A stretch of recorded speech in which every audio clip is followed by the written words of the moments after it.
बिस्मिल्लाहिर्रहमानिर्रहीम। अस्सलाम वालेकुम नादरीन, आप यूट्यूब चैनल देख रहे हैं, मैं इमरान खान हूँ। नादरीन, मखसूस नशस्तों का फैसला आया और साथ ही इलेक्शन कमीशन ऑफ पाकिस्तान ने अमल दरामद कर दिया। मैं आपको सिर्फ इतना याद दिलाना चाहता हूँ कि एक साल पहले भी सुप्रीम कोर्ट ऑफ पाकिस्तान के फुल कोर्ट ने यानी तमाम जजेस ने बैठकर मखसूस नशस्तों का फैसला दिया था, लेकिन उस वक्त फैसला आया था पाकिस्तान तहरीक इंसाफ के हक में। काजी फायद ईसा चीफ जस्टिस थे। पूरा जोर लगाने के बावजूद वो ये फैसला पाकिस्तान तहरीक इंसाफ के खिलाफ करवाने में नाकाम रहे और ये फैसला पाकिस्तान तहरीक इंसाफ के हक में आ गया।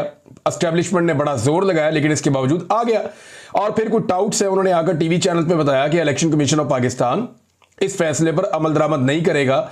उसकी वजह यह है कि एस्टेब्लिशमेंट नहीं चाहती कि इस फैसले पर अमल दरामद हो, क्योंकि मिलिट्री एस्टेब्लिशमेंट का फैसला था, लिहाजा अदालती फैसले पर अमल दरामद नहीं हुआ। एक साल गुजर गया और दोबारा से आईनी बेंच बनाया गया, पूरी अदलिया का स्ट्रक्चर बदल दिया गया उसके बाद, और यह फैसला किया गया कि हम अपनी अदलिया लेकर आएंगे। और फिर अपनी मर्जी के बेंच बनाए गए, आईनी बेंच जो है उनको तश्कील दिया गया और बहुत सारी चीजें अपने कंट्रोल में की गई। उसके बाद दोबारा से मखसूस नशस्तों का केस लगा और फैसला फिर एस्टेब्लिशमेंट के हक में आ गया। वो फैसला जिसके ऊपर इलेक्शन कमीशन ने एक साल तक अमल दरामद नहीं किया, उस फैसले पे जैसे ही अदालत ने अनाउंस किया, इलेक्शन कमीशन ऑफ पाकिस्तान ने फौरी तौर पर फैसले पर अमल दरामद कर दिया। और जैसे ही मर्जी का फैसला है, जैसे रेडियां नहीं बांटते, जैसे माले गनीमत बांटा जाता है, बिल्कुल वैसे इन्होंने फटाफट फैसले के ऊपर अमल दरामद कर दिया। हालांकि अभी दो जजेस के दस्तखत भी नहीं है। पाकिस्तान तहरीक इंसाफ ने कहा जी हमें जो फैसले की कॉपी दी जाए, तो कॉपी नहीं दी गई थी कि अभी दो जजेस हैं, उनके दस्तखत भी नहीं है और अभी तो तफसीली फैसला भी नहीं आया। और फिर भी इलेक्शन कमीशन ऑफ पाकिस्तान ने यहां पर फैसले पर अमल दरामद कर दिया है। सिकंदर सुल्तान राजा ने एक बात साबित की है, कि अगर आप ढीठ हो जाएं और आप ये तय कर लें कि आपने दो नंबरी करनी है और एस्टेब्लिशमेंट की चाकरी करनी है और आप किसी इंसाफ को, किसी कानून को, किसी आइन को ना माने, तो आप किस तरह की एक किरदार के हामिल होते हैं, वो उन्होंने दिखा दिया, प्रैक्टिकली करके दिखा दिया। उन्होंने बता दिया कि जनाब ये वो कैरेक्टर होता है जो आइन में नहीं मानता, कानून में नहीं मानता, इंसाफ में नहीं मानता, किसी लॉजिक को नहीं मानता, वो सिर्फ अंधाधुंध मिलिट्री एस्टेब्लिशमेंट के फैसलों की जो है वो तामील करता है। और यही इलेक्शन कमीशन ऑफ पाकिस्तान ने किया और उनकी जो दुनियावी कामयाबी है उसकी वजह भी यही है। देखिए, करोड़ों लोगों के साथ इन्होंने बेईमानी की है। ये चीफ इलेक्शन कमिश्नर, याद रखें बात, ये तो दुनिया खत्म हो जाएगी। अभी तो उनकी उम्र का वो हिस्सा चल रहा है जिसके बाद बंदा अल्लाह मियां के पास चला जाता है। और वैसे जाना तो हम सब ने है, लेकिन जरा वो ये सोचे कि जो आदमी किसी का हक मारे उसके साथ रोजे क़यामत क्या होता है, जरा कुरान पाक निकाल के पढ़ ले। और उन्होंने पूरी कौम का हक मारा है, करोड़ों लोगों से उनका हक छीना है, उनकी हक तलफी की है और बेईमानी की है।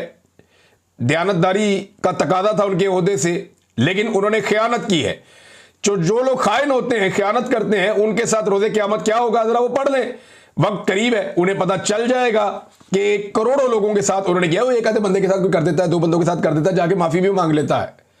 यहां चीफ इलेक्शन कमिश्नर ने पूरी कौम के साथ ही बददियाती कर दी है। जाली फॉर्म 47 जारी कर दिए मिलिट्री एस्टेब्लिशमेंट के कहने पे। जहां मिलिट्री एस्टेब्लिशमेंट का गिरबान पकड़ा जाएगा, वहां इनका भी पकड़ा जाएगा और यह होना है। और इन्हें इस बात का पता भी है, ये सब जानते हैं, कोई बेवकूफ नहीं है, बस सिर्फ इनकी आंखों पे पर्दा पड़ा हुआ है। नाज़रीन, ख्वाजा आसिफ ने एक एहतजाज किया और ख्वाजा आसिफ का एहतजाज आप देखें, बड़ा मासूम एहतजाज है। इससे पहले ख्वाजा आसिफ ने कहा था speaker, deputy speaker, chairman senate, deputy chairman senate की तनख्वाहों में और माली मुराद में बेतहाशा इजाफा माली फहाशी के जुमरे में आता है। आम आदमी की जिंदगी को जहन में रखें, हमारी तमाम इज्जत आबरू उसकी मरहूने मिन्नत है। ये जनाब ख्वाजा आसिफ ने 11 जून को कहा था जब बजट आ रहा था। और ये तनख्वाहें बढ़ा रहे थे अंधाधुंध। इन्होंने काबीना की तनख्वाहें भी बढ़ा दी हैं, MNS की तनख्वाहें भी बढ़ा दी हैं, ये जो 4 नाम लिए इनकी तनख्वाहें भी बढ़ा दी हैं। पंजाब में भी यही किया इन्होंने वफाक में भी यही किया। अब ख्वाजा आसिफ का लेटेस्ट इसके ऊपर आया, ये माली फहाशी का सिलसिला 1 जनवरी 2025 से शुरू होता है। ये नोटिफिकेशन का हिस्सा है, यानी ये तनख्वाहें जो मिलनी है और मुराद जो मिलनी है, ये 1 जनवरी 2025 से मिलनी है। पिछले 6 महीने की भी इनको दी जाएंगी। कौमी खजाने के इस्तेहसाल की ये इंतहा है। एक या दो अशखास अपने ओहदों की निस्बत से अपनी माहाना तनख्वाह और अलाउंसेस एक MNA से 4 गुना बढ़ा लें और जिम्मेदारी हुकूमत पर डाल दें। कौमी असम्बली के इदारे की कदर मंजिलत का ख्याल इसके निगहबान नहीं करेंगे तो कौन करेगा? वो सब फ्रॉड है। ख्वाजा आसिफ वफाकी वजीर है। ये काबीना में करने वाली बात को सोशल मीडिया में क्यों करते हैं? सोचा कभी आपने? ये लोगों को बेवकूफ बनाते हैं, ये अपना रिकॉर्ड सीधा रखते हैं। जनाब मैं तो उस टाइम भी मना कर रहा थी ऐ ना करना। ये ख्वाजा आसिफ जो रिमके ये ट्वीट्स वगैरह करते रहते हैं ना, या स्टेटमेंट देते रहते हैं, ये इसलिए देते रहते हैं कि कल को इन्होंने जनरल आसिम मुनीर को भी बुरा भला कहना है। जैसे आजकल जनरल बाजवा को गालियां देते हैं, जनरल बाजवा के ऊपर सारे इल्जाम लगाते हैं कि जनरल बाजवा ने इतनी घटिया सियासत की कि हमने सारी जिंदगी कभी सोची भी नहीं। कल जनरल आसिम मुनीर के बारे में इन्होंने यही कहना है। और उस वक्त इन्होंने ये ट्वीट निकाल के देखे जब आसिम मुनीर था ना, तब भी हम ये बात कर रहे थे। ये बारीक वारदात डाल रहे ख्वाजा आसिफ। हालांकि ख्वाजा आसिफ को इस वक्त अपनी औकात का पता है, उनको आइडिया है। वो DGISPR, वो बेचारे जब टीवी के ऊपर आते हैं, किसी चैनल पे आते हैं, जनरल अहमद शरीफ, वो कहते हैं इंटरव्यू देते हुए कि दुहाइयां दे रहे होते हैं कि यार हमारा सियासत में कोई ताल्लुक नहीं है, फौज सियासत नहीं कर रही है, हमें सियासत और दीगर उमूर के अंदर मत घसीटो। वो ये तरले मिन्नत कर रहे होते हैं हर मीडिया के ऊपर बैठ के, जब भी उन्हें मौका मिलता है। वो बेचारा दिन रात में लगा के एक बयानियां बनाते हैं DGISPR, और उनका boss, big boss Khawaja Asif, यानी आईनी तौर पे बिग बॉस है, वैसे तो औकात एक अर्दली वाली है, सभी जानते हैं। तो ख्वाजा आसिफ अगले दिन सारा बयानिया वाड़ के रख देता है। ख्वाजा आसिफ साहब आते हैं जनाब, 2-4 टीवी चैनल को इंटरव्यू देते हैं, बाई डिजाइन आते हैं, एकदम नाजिल होते हैं। 2-4-5 बंदे इन्होंने रखे हुए, आके उनको इंटरव्यू दे देते हैं, और इंटरव्यू देते हुए बताते हैं जनाब वो तो झूठ बोल रहे हैं DGISPR। उनका नाम नहीं लेते, जरूरत नहीं है ना, ये नहीं कहते कि वो झूठ बोल रहे हैं, लेकिन उनको झूठा साबित करके चले जाते हैं कि पाकिस्तान में कोई आईनी जमहूरियत नहीं है, फौज ही मिलजुल कर मुल्क चला रही है, और ये एक हाइब्रिड निजाम है। ये ख्वाजा आसिफ आकर हर दूसरे दिन गवाही देकर चले जाते हैं। और फौज बेचारी अपना बयानिया बनाती है, ये अपना बयानिया उनका खराब कर देते हैं। मामला पता है क्या है? ये कल कलां को अपने लिए मार्जिन रख रहे हैं कि जब नवाज शरीफ को दोबारा इनकलाबी होने का दौरा पड़ेगा तो उस वक्त क्या किया जाएगा, उस वक्त किस तरीके से खेल खेला जाएगा। अभी कुछ लोग ऐसी बातें कर रहे हैं कि शायद चौधरी निसार अली खान जो है वो कोई किरदार अदा करने वाले आने वाले दिनों में अपोजिशन और हुकूमत के बीच में। अब मुझे ऐसा लगता नहीं है, क्योंकि एस्टेब्लिशमेंट की नीयत कोई नहीं है। ये सारा कुछ हुकूमत ने नहीं करना, अपोजिशन ने नहीं करना। ये एस्टेब्लिशमेंट पे जब दबाव आएगा, जब एस्टेब्लिशमेंट दबाव महसूस करेगी, जब एस्टेब्लिशमेंट अवाम के नरगे में आएगी और अवाम के काबू में आएगी, और एस्टेब्लिशमेंट, आप जितनी मर्जी गालियां दें सियासतदानों को कोई फर्क नहीं पड़ेगा। जब तक एस्टेब्लिशमेंट को आप नहीं पकड़ेंगे, एस्टेब्लिशमेंट को काबू नहीं करेंगे, तब तक कोई बातचीत नहीं होगी, तब तक इंसाफ नहीं होगा। जो मर्जी बंदा बीच में डाल ले। बहरहाल ये खबरें फैलाई जा रही हैं या आ रही हैं, आने वाले दिनों में इनके बारे में भी पता चल जाएगा। ख्वाजा आसिफ साहब जनाब रोजाना की बुनियाद पे बयानियां वाड़ के रख देते हैं, जो DGISPR बेचारे बड़ी मुश्किल से बनाते हैं कि जनाब हमारा सियासत में ताल्लुक नहीं है। ख्वाजा आसिफ कहते हैं नहीं नहीं, सियासत तो कर ही ये रहे हैं, मुल्क को कंट्रोल भी यही कर रहे हैं। यहाँ पे हाइब्रिड निजाम जो है वो एक पूरा का पूरा लगा हुआ है। क्या खैबर पख्तूनख्वा हुकूमत खतरे में? ये एक बड़ा सवाल है, आजकल उठाया जा रहा है। क्या पाकिस्तान तहरीक इंसाफ एक नई तहरीक चला सकती है? एक और बड़ा सवाल है, ये भी आजकल उठाया जा रहा है। दोनों के जवाब मैं आपके सामने रख देता हूं। एक तो यह है कि खैबर पख्तूनख्वा हुकूमत को खतरा नहीं है, ये पाकिस्तान तहरीक इंसाफ कहती है। दावा उनका यह है कि हमारे पास जो MPs है उनकी तादाद ज्यादा है, और कोई फॉरवर्ड ब्लॉक अभी हमें बनता हुआ दिखाई नहीं दे रहा।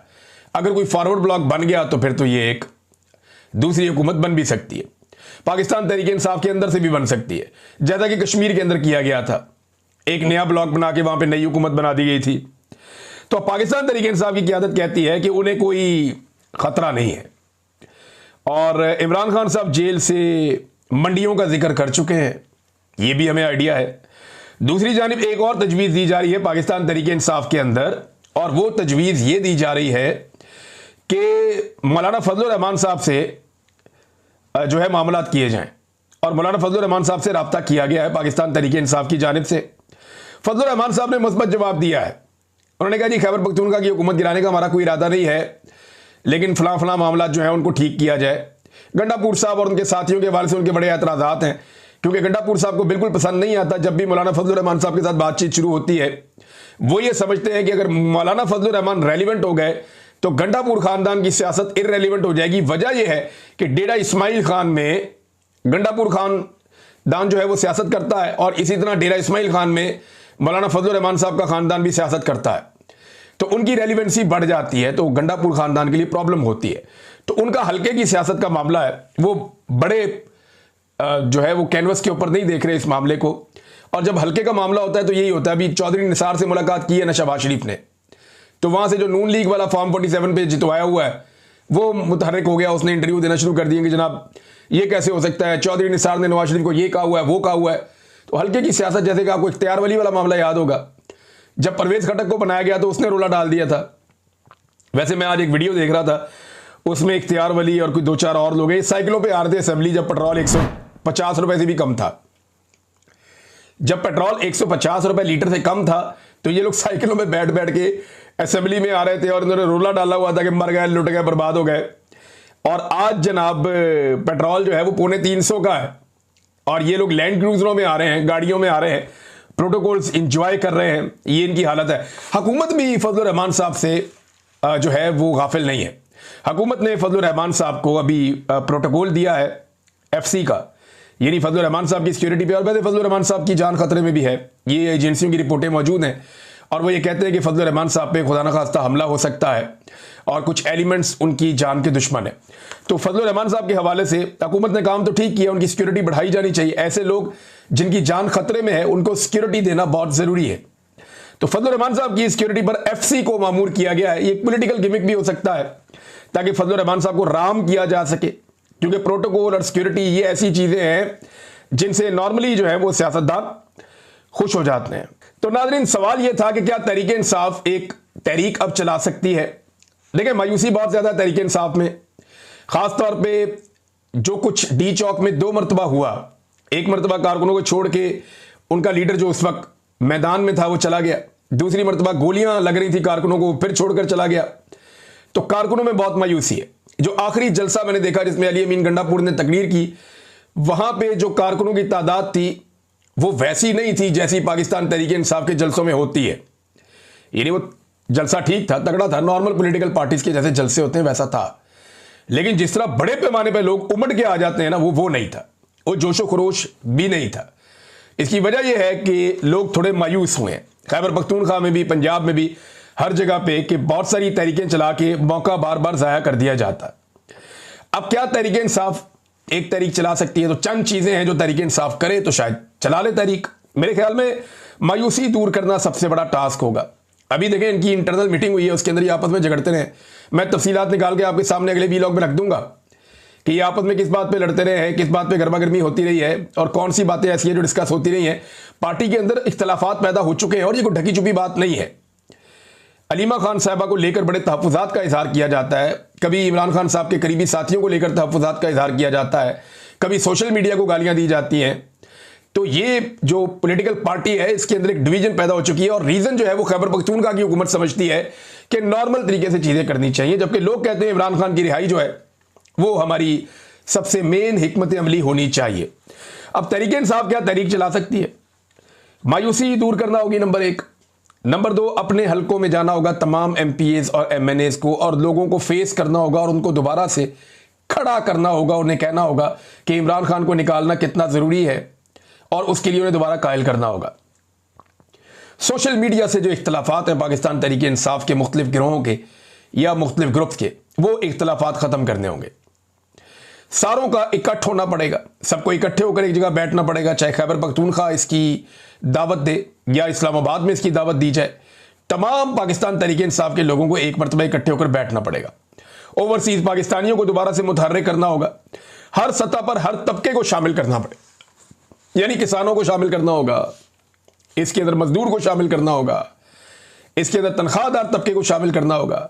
जिस जिस पाकिस्तानी का मौजूदा रिजीम ने नुकसान किया उन तमाम लोगों को इसके अंदर शामिल करना पड़ेगा। रिटायर फौजियों की तंजीमें हैं उन्हें भी शामिल करना पड़ेगा, वुगला तंजीमें हैं उनको भी शामिल करना पड़ेगा और जो अवामी मसाइल है उनको भी उजागर करना पड़ेगा। इसमें आप महंगाई की भी बात करें, इसमें आप बेरोजगारी की भी बात करें, इसमें आप सरमायाकारी की भी बात करें, तबाह होती हुई मईशत की भी बात करें, बिजली गैस और पेट्रोल की भी बात करें। तो तमाम चीजों को इकट्ठा करके, ये हुकूमत जो है वो इतनी कमजोर है, इतनी गई गुजरी है कि इस हुकूमत के तो स्कैंडल्स ही खत्म नहीं हो रहे और अपोजिशन जो है वो ऐसी फारिग है कि वो उन स्कैंडल्स के ऊपर अभी तक कोई एक लाया अमल बयान नहीं कर सकी। ये चीनी का स्कैंडल इतना बड़ा स्कैंडल है, ये खरबों रुपए का स्कैंडल है। पहले पाकिस्तान से बाहर चीनी को भिजवाया जाता है, उसमें माफिया बेशुमार पैसा कमाता है, अरबों खरबों। फिर वही चीनी बाहर से वापस इंपोर्ट की जाती है उतनी ही मिकदार में तकरीबन, और उससे दोबारा से माफिया अरबों रुपया बनाता है। तो ये अरबों खरबों रुपया जिनकी जेब में जा रहा है, इसके ऊपर तो इंक्वायरी होनी चाहिए थी, इसके ऊपर तो बंदे फारिग होने चाहिए थे, बंदे जेलों में जाने चाहिए थे, इनको हथकड़ियां लगनी चाहिए थी। लेकिन इंक्वायरी करेगा कौन? अदालतें तो कंट्रोल हो गई हैं, इदारे तो कंट्रोल हो गए हैं, एस्टैब्लिशमेंट जो है उसके तो ये जूते पालिश कर रही है हुकूमत, और एस्टैब्लिशमेंट और हुकूमत दोनों मिलकर ये तबाही फेर रहे हैं। तो एक रास्ता था छोटा सा, जुनैद अकबर के पास पब्लिक अकाउंट कमेटी का चेयरमैन का ओहदा है, वो कम से कम ये मामला उठा तो सकता था। मेरी जुनैद अकबर साहब से बात हुई थी, मैंने उनसे कहा था कि आर्मी चीफ की जो कजन है उनके हवाले से जो इलीगैलिटीज हैं, जो उन्होंने ओहदा इंजॉय किया, जिस तरीके से उनको वो मिला, वो सारा गैर कानूनी गैर आईनी है, वो मामला आप उठाएं। उन्होंने कहा जी उठाऊंगा, उन्होंने नहीं उठाया। फिर चीनी का जो अरबों का स्कैंडल है, इसके ऊपर जुनैद अकबर साहब को मामला उठाना चाहिए था, सवाल पूछने चाहिए थे, नहीं किया। गंदम का इतना खौफनाक स्कैंडल है, उसके ऊपर कुछ करना चाहिए था। आज तक टके का काम गंदम के स्कैंडल के ऊपर भी नहीं किया। तो जो बड़े बड़े स्कैंडल्स हैं इस हुकूमत के, उसके ऊपर ये टके का काम नहीं करते। हालात इनके ये हो गए हैं कि गंडापुर साहब एक होटल जो तजावजात के जुमरे में आता है उसको हटा नहीं पा रहे कि ये ताकतवर का होटल है। इमरान खान के साथी इंतहाई कमजोर साबित हो रहे हैं, और ऐसे कमजोर लोग क्या तहरीक चला पाएंगे? अहमद खान न्याजी आपको याद होंगे, ये इमरान खान साहब के रिश्तेदार हैं, इमरान खान साहब के साथ होते थे हर वक्त, उनकी सिक्योरिटी का भी ख्याल रखते थे। तो अहमद न्याजी इस वक्त कोशिशें कर रहा है, बड़ा जोर लगा रहा है कि सारों को इकट्ठा किया जाए और इमरान खान की रिहाई पर फोकस किया जाए। तो अहमद न्याजी से मेरी एक गुजारिश है कि जिन लोगों के साथ मिलकर आप जोर लगा रहे हैं, इन्हीं से बचना है आपने। इन्होंने आपकी लोकेशन बता के आपको उठवा देना है, और ये प्रैक्टिकली मैं भुगत चुका हूं, और बहुत सारे और लोग भी भुगत चुके हैं। बहरहाल अवाम तो तैयार है तहरीक चलाने के लिए, लेकिन पाकिस्तान तहरीक-ए-इंसाफ की क़यादत डिविजन्स का शिकार है, और जब तक ये इकट्ठे नहीं होंगे, जब तक ये एक बयानिया के साथ नहीं आएंगे, जब तक ये हुकूमत की करप्शन को उजागर नहीं करेंगे, जब तक ये हकीकी अपोजिशन नहीं बनेंगे, तब तक ये तहरीक खड़ी नहीं कर पाएंगे। इनको बहुत तेजी से काम करना होगा, वक्त कम है। 10 मुहर्रम के बाद इमरान खान साहब ने ऑर्डर दिया हुआ है। यास्मीन राशिद साहबा का एक पैगाम देखो, जेल में बैठी हुई यास्मीन राशिद इनसे कितनी बेहतर और कितनी मजबूत है, जरा सुने उनका पैगाम। वो सहाफियों से बात कर रही थी। यास्मीन राशिद कहती है कि हम जेलों में अपने लिए नहीं हैं, इस मुल्क के लिए बैठे हैं। हमें पता है कि हम बेगुनाह हैं, हमें पता है ये हमें सजा देंगे, इसके बावजूद हम अपने मौक़िफ़ से एक कदम पीछे हटने को तैयार नहीं हैं। 2.5 साल के बाद हमने मुज़ाकरात के हवाले से बात की है। पाकिस्तान हमारा मुल्क है, हम उसे नहीं छोड़ेंगे, हम सिर्फ अदालतों के ज़रिए इंसाफ लेकर ही बाहर आएंगे। ये वो अज़म है जो हर पाकिस्तानी का होना चाहिए कि हमने एस्टैब्लिशमेंट के चुंगल से पाकिस्तान को हकीकी आज़ादी दिलवानी है। एस्टैब्लिशमेंट के चंद ऑफिसर बंद कमरों में बैठ के हमारी किस्मत का फैसला अपने बैरूनी आकाओं की ख्वाहिश के ऊपर नहीं करेंगे।